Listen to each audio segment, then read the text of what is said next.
দেখো সুমনদা, সেই কথাগুলো তো সত্যি। তাছাড়া আমি সেটাও খুব জোর দিয়ে বলবো না। আমি এটা মনে করি যে ইলেকশন কমিশন তো কোনো স্বর্গ থেকে দেবতাদের অ্যাপয়েন্ট করা কোনো নয়। তারা যদি কোনো একটা ভূমিকা পালন করে, তার বিরুদ্ধে কথা বলার অধিকার সমস্ত রাজনৈতিক দলের রয়েছে, আমারও রয়েছে, বিজেপিরও রয়েছে, তৃণমূলের রয়েছে, সবার রয়েছে। সুভাষ চক্রবর্তী যে কথাগুলো বলেছিলেন তার মধ্যে কোনো অসাংবিধানিক ছিল বলে আমার কানে তো অন্ততপক্ষে লাগলো না। তার থেকে বড় কথা, আমাদের যেটা দেবাশিস সোমকেও বলতে শুনছিলাম, দেবাশিস সেন বোধহয়, যে আমাদের সরকারের সময় এরকম ড্রাস্টিক ট্রান্সফারের প্রশ্ন কখনো আসেনি। 2006 আমার স্পেসিফিক্যালি মনে আছে, ইলেকশন কমিশনের মূলত যে সিদ্ধান্তটাকে নিয়ে তখন গণ্ডগোল লেগেছিল তা হচ্ছে কোনো দেওয়াল লিখন তারা নিষিদ্ধ করে দিয়েছিল, যে সেবার ভোটে কোনো দেওয়াল লেখা যাবে না কোথাও।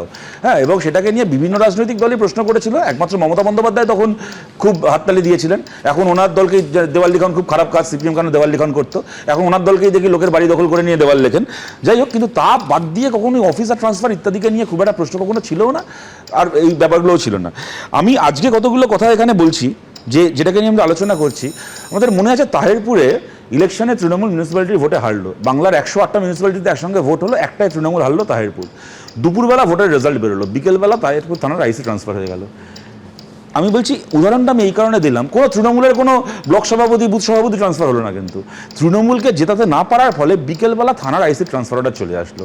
তৃণমূলের আইসি ট্রান্সফারগুলো, আধিকারিক ট্রান্সফারগুলো এইভাবে হয়। এখানে তো আধিকারিক ট্রান্সফার নিয়ে কথা হচ্ছে, তৃণমূলের আধিকারিক ট্রান্সফারের আবার এইটা মডেল। এবং একবার তোমায় ইন্টারাপ্ট করছি, আধিকারিক ট্রান্সফারের কথা তুমি বলছো, একদম দেবো, কিন্তু আমি বলছি একটা জিনিস ভেবে দেখো, আজকে কলকাতা হাইকোর্টে বারবার যেটা আলোচিত হয়েছে এবং জাজেরা বলেছেন, ধরো রাজ্য সরকার যখন ট্রান্সফার করে কোনো একটা বদলিরই কারণ দর্শায়। আজকে আমি নির্বাচন কমিশনের কাছে কারণ জানতে চাইছি, সেই একটা কারণও কি রাজ্য সরকার? আমি একদম এই জায়গায় আসছি, আমি একদম এই জায়গাতেই আসতে চাইছিলাম। আমি তার আগে জাস্ট এটা বলে নিচ্ছি যে অর্থাৎ তৃণমূল কংগ্রেস এই যে আজকে অফিসার ট্রান্সফার হচ্ছে বলে একেবারে আদালতে চলে গেছে, একটা দল কতটা আইপিএস আইএএস পুলিশ নির্ভর, এর আর কতগুলো প্রমাণ পেলে তারপরে আমরা বিশ্বাস করবো যে তৃণমূল কংগ্রেস নামক কোনো রাজনৈতিক দল আসলে নেই। একেবারে পুলিশের ঘাড়ে চড়ে রাজত্ব করা কতগুলো মাফিয়া ক্রিমিনালদের প্ল্যাটফর্ম এটা। দ্বিতীয় কথা, তুমি এখানে যে কথাটা বলছিলে এখানে, আচ্ছা মমতা বন্দ্যোপাধ্যায় আপনি কিভাবে ট্রান্সফার করেন? আরজি করকে নিয়ে আন্দোলন করেছে বলে লোকে ট্রান্সফার হয়ে যায়, অনিকেত মাহাতো ট্রান্সফার হয়ে যায়, আশফাকুল্লাহ নাইয়ারা ট্রান্সফার হয়ে যায়, আরজি করে ধর্ষণ খুনের প্রতিবাদ করেছে বলে। আপনি কীভাবে ট্রান্সফার করেন?